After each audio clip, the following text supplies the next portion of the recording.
행복을 전합니다. 마음고양입니다. 우연이란 존재하지 않습니다. 심리학자 칼 융은 우주에는 무작위적인 것이 없다고 말하며 우리가 경험하는 모든 만남과 사건은 내면 세계의 반영이라고 보았습니다. 이는 단순한 철학적 선언이 아니라 인간 존재와 삶의 본질에 대한 깊은 통찰입니다. 융은 우리 인생에 등장하는 인연들이 단순한 우연이 아니라 무의식과 외부 세계의 정교한 상호작용이라고 주장했어요. 우리가 무심코 지나치는 작은 인연조차도 그 의미를 되새기면 우리 영혼의 울림에 대한 응답일 수 있음을 시사합니다. 그가 말한 동시성 개념은 이러한 만남의 본질을 설명하는 핵심 열쇠입니다. 동시성이란 인과관계 없이 의미 있는 방식으로 동시에 발생하는 사건들을 뜻하며 우리는 이를 통해 무의식이 외부 현실과 상호작용하고 있음을 확인하게 됩니다. 예를 들어 어떤 사람을 떠올리는 순간 실제로 마주치게 되거나 고민 중인 문제의 해답을 우연히 펼친 책 속에서 발견하는 일이 이에 해당합니다. 이러한 경험은 단순한 우연이 아니라 우리 내면이 외부 세계에 발신한 신호가 응답받은 형태라고 볼 수 있습니다. 융은 인간의 의식 너머에 깊이 존재하는 무의식이 개인의 경험을 주관하고 있다고 말했습니다. 그리고 이 무의식은 단지 수동적으로 존재하는 것이 아니라 특정한 주파수와 진동을 발산하며 그에 상응하는 사람과 사건을 끌어들이는 원리를 가지고 있다고 보았어요. 이것이 바로 공명의 법칙입니다. 사람은 각자 고유한 진동을 지니고 있고 비슷한 진동은 서로 공명하며 만남을 만들어냅니다. 이는 단지 물리적인 현상이 아니라 심리적, 영적 차원에서도 동일하게 작동합니다. 예를 들어 누군가가 내면 깊숙이 자신은 사랑받을 자격이 없다는 신념을 지니고 있다면 그 사람은 그 신념을 확인시켜줄 사건이나 인물을 끌어들이게 됩니다. 반대로 자신에 대한 사랑과 신뢰를 내면에 간직하고 있다면 그러한 진동은 따뜻하고 건강한 관계를 삶에 끌어오게 되지요. 이런 식으로 우리의 내면은 끊임없이 외부 세계와 상호작용하며 각 만남과 사건을 통해 자기 자신을 더 깊이 이해하도록 돕습니다.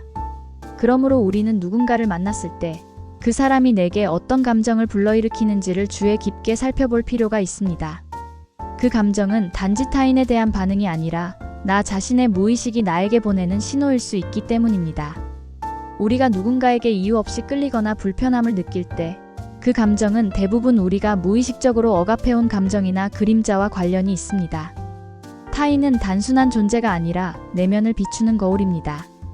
이러한 관점에서 보면 모든 만남은 우리 내면의 이야기이며 그것은 우리의 성장과 치유를 위한 상징적 메시지를 담고 있습니다. 칼 융은 말합니다. 당신이 인식하지 못한 내면의 요소는 외부 현실이 되어 당신의 운명을 결정할 것이다. 이는 우리가 경험하는 관계와 사건이 단지 외적인 것이 아니라 내면과 외부 세계의 깊은 공명이라는 점을 강조하는 말입니다. 결국 삶은 무의식과 의식이 함께 직조한 상징의 장이며 우리는 그 안에서 자신을 발견해가는 여정을 걷고 있는 것입니다. 우리가 만나는 사람들은 단지 사회적 연결 이상의 의미를 지닙니다. 그들은 내면의 특정 진동에 응답한 존재이며 무의식이 보낸 부름에 대한 외부 세계의 반응이기도 합니다. 따라서 어떤 사람과의 만남이 지속적으로 반복되거나 특별한 감정을 동반할 경우 그것은 우연이 아니라 우리 내면에서 아직 해결되지 않은 문제 혹은 배우고자 하는 교훈과 관련이 있을 가능성이 큽니다. 감정은 무의식이 우리에게 말을 거는 가장 직접적인 언어입니다. 어떤 사람에게 끌리거나 이유 없이 불편함을 느끼는 감정은 결국 내면을 들여다보라는 무의식의 요청일 수 있습니다. 융은 이러한 관계의 작동 방식을 투사라는 개념으로 설명했습니다. 투사란 우리가 인정하지 않거나 무의식에 억눌러둔 감정, 성격, 욕구 등을 타인에게 부여하고 그를 통해 그것을 경험하게 되는 심리작용입니다. 우리는 종종 타인의 행동이나 성격에 강한 감정을 보이곤 합니다. 그러나 그 감정의 근원은 종종 외부가 아닌 우리 내면에 잠재된 요소에 있습니다. 타인은 그저 우리 안의 그림자를 비추는 거울일 뿐이에요. 예를 들어 누군가의 자기중심적인 태도가 유난히 거슬린다면 그것은 우리가 내면 깊숙이 억압해온 자기 표현 욕구를 드러내는 반응일 수 있습니다. 반대로 어떤 사람의 따뜻함과 자애로움에 매료된다면 그것은 내 안에도 같은 성향이 있으나 아직 인식하지 못했거나 발현되지 않은 가능성이 존재함을 암시하는 신호일지도 모릅니다. 이런 감정 반응들을 통해 우리는 자기 자신에 대해 더 많은 것을 깨닫게 됩니다. 타인과의 관계는 곧 자기 이해의 장이며 그 관계 속에서 우리는 자신을 더 명확히 볼 수 있습니다. 융은 특히 그림자 개념을 중요하게 여겼습니다. 그림자란 우리가 의식적으로 받아들이지 못하고 억눌러 온 자아의 일부분입니다. 사회적으로 수용되지 않거나 내가 나쁘다고 믿는 감정, 성격, 행동 등이 여기에 해당합니다. 문제는 이 그림자가 사라지는 것이 아니라 타인을 통해 반복적으로 나타난다는 점입니다. 우리는 자신이 억눌러 온 그림자를 다른 사람을 통해 마주하게 되고 그 감정을 상대에게 투사하면서 갈등을 겪게 됩니다. 따라서 누군가와의 갈등은 단지 두 사람 사이의 문제가 아니라 자기 내면의 그림자가 외부를 통해 드러나는 과정입니다. 이것이 바로 융이 말한 자기통합, 즉 개성화 과정의 일부입니다. 우리는 타인을 통해 자기 자신의 무의식을 만나고 그것을 인식하고 통합함으로써 온전한 자아에 다가가게 됩니다. 이 여정은 때로 고통스럽고 불편하지만 가장 근원적인 성장과 치유의 기회를 제공합니다. 만남은 거울이며 동시에 문입니다. 그것은 내면으로 들어가는 통로이기도 하고 자아를 넘어서기 위한 출구이기도 합니다. 우리가 끌리는 사람, 거부감을 느끼는 사람, 반복해서 관계를 맺게 되는 사람들은 모두 무의식의 진동에 의해 삶으로 끌어들여진 존재입니다. 그들은 우리에게 어떤 감정을 불러일으킴으로써 우리가 외면해 온 자기 자신을 마주하게 하고 더 나아가 그것을 통합하도록 도와줍니다. 결국 공명의 법칙은 단지 영적인 이상향이 아니라 삶 속에서 반복적으로 확인되는 심리적 원리입니다. 사람과 사람 사이의 관계는 단순한 감정의 교류가 아니라 무의식의 진동이 서로를 끌어당긴 결과이며 우리는 그 관계 속에서 진정한 자아에 도달하기 위한 여정을 걷고 있습니다. 그렇기에 삶의 모든 만남은 의미 있는 상징이며 우리가 마주한 감정과 반응은 자기를 향한 초대장입니다. 그 초대를 받아들일 용기만 있다면 우리는 스스로를 더 깊이 이해하고 성장할 수 있습니다. 인간은 혼자서는 자신을 완전히 알 수 없습니다.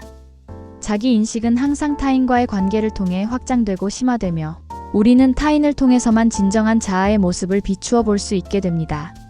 칼 융은 이를 개성화라는 개념으로 설명했습니다. 개성화는 자아와 무의식을 통합하여 온전한 자기로 나아가는 과정이며 이 여정은 절대로 혼자서 완성될 수 없다고 보았어요. 관계 속에서 경험하는 갈등과 감정은 우리가 외면해 온 자아의 조각을 다시 맞춰가는 필연적인 절차입니다. 예를 들어 어떤 사람은 우리의 그림자를 자극합니다. 그가 유난히 거슬리고 불편하며 화가 나는 이유는 단지 그의 성격 때문이 아니라 우리가 억눌러 온 자아의 일부가 그 사람을 통해 드러나기 때문입니다. 이는 우리가 무의식 속에 감춰두었던 질투, 두려움, 분노, 연약함 같은 감정들일 수 있습니다.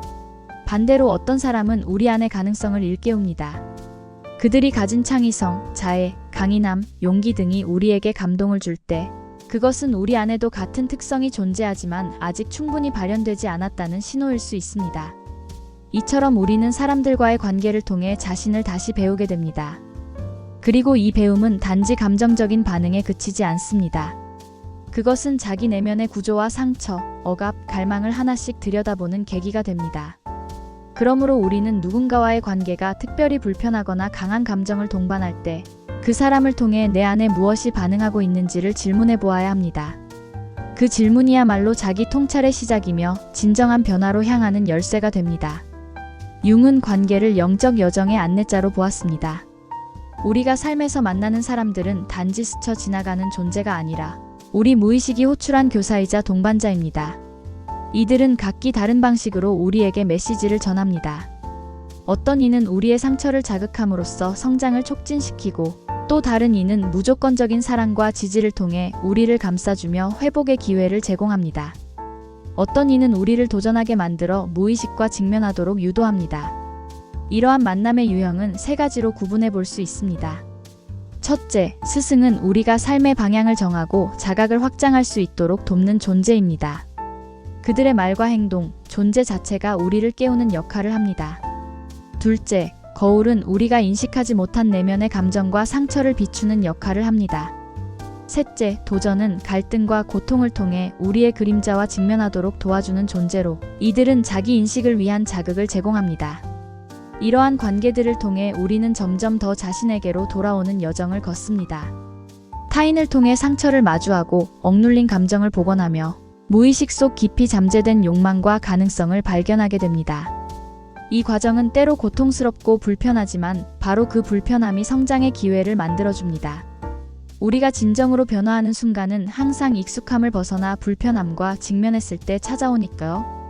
융은 이렇게 말했습니다. 인간은 상처를 통해 빛을 본다. 과거의 트라우마와 억압된 감정은 우리 심리의 틈을 만들지만 바로 그 틈을 통해 우리는 새로운 빛을 받아들일 수 있게 됩니다. 상처는 치유의 문이며 그것을 열어주는 열쇠는 바로 사람입니다. 사람은 고통을 주기도 하지만 동시에 치유의 통로가 되기도 합니다. 관계 속에서 우리는 무너지고 다시 일어서며 더 넓은 자기로 성장하게 됩니다. 결국 우리가 만나는 모든 사람은 우리에게 특정한 이야기를 들려주기 위해 온 존재입니다. 그 이야기를 경청할 때 우리는 더 이상 삶을 외부 사건의 나열로 보지 않게 됩니다. 만남 하나하나가 내면의 부름이고 그 응답 속에서 우리는 조금 더 진정한 자기 자신으로 향하게 됩니다. 그러니 다음에 누군가 당신 삶에 들어올 때 이렇게 물어보세요. 이 사람은 내 안에 어떤 이야기를 들려주러 왔을까? 그 질문 속에 삶의 진실과 의미가 담겨 있습니다. 삶은 겉으로 보기엔 우연처럼 보이지만 실상은 정교한 공명과 상징의 연속입니다. 칼 융은 인간의 삶을 단순한 사건의 흐름이 아닌 의식과 무의식이 함께 직조하는 상징 체계로 보았습니다. 그의 이론 중에서도 동시성과 공명의 법칙은 인간이 경험하는 만남과 사건을 해석하는 데 결정적인 역할을 합니다.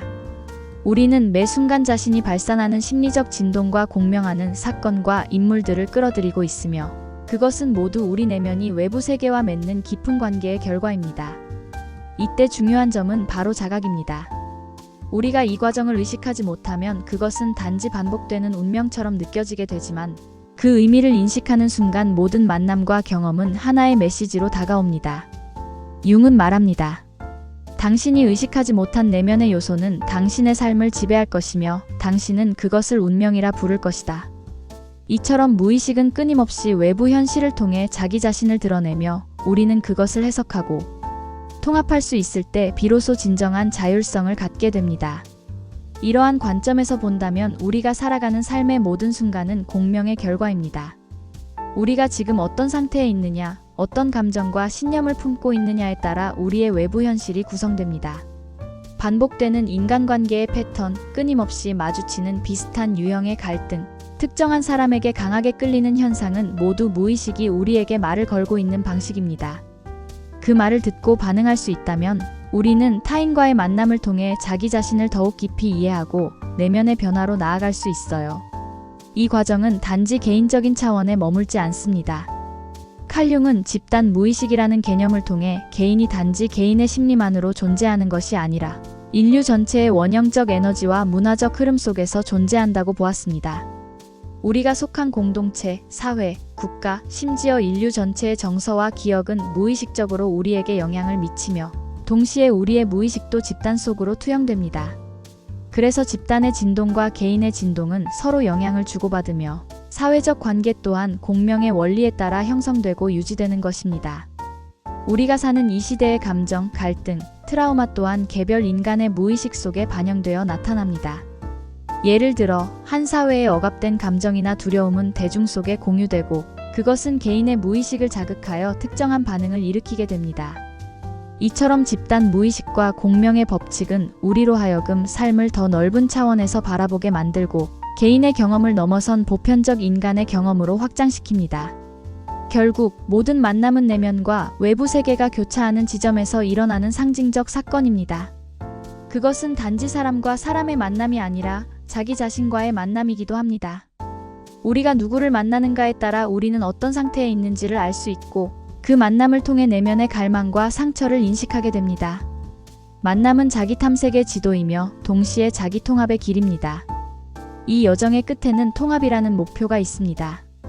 융이 말한 통합은 단지 자신을 이해하는 것을 넘어 자아와 그림자, 감정과 이성, 의식과 무의식을 연결하여 하나의 온전한 자기로 수렴해가는 과정입니다. 이 과정은 반드시 관계를 통해 이루어지며 타인은 이 여정에서 없어서는 안 될 동반자이자 거울입니다. 사람은 나를 비추는 창이며 나를 이끌어줄 다리이기도 합니다. 삶의 모든 순간, 모든 만남, 모든 감정 반응은 내면의 울림에 대한 외부의 응답입니다. 그러니 누군가 당신의 삶에 들어왔을 때 다시 한번 자문해 보세요. 이 사람은 내 안에 무엇을 보여주기 위해 왔는가? 그 질문을 던지는 순간 당신은 더 이상 외부 세계에 휘둘리는 존재가 아니라 내면의 신호를 따라 자기 자신을 찾아가는 여행자가 됩니다. 그리고 그 여정 속에서 우리는 비로소 진정한 변화와 치유, 성숙을 경험하게 됩니다. 모든 만남은 나를 향한 길이기 때문입니다. 감사합니다. 마음고양이였습니다.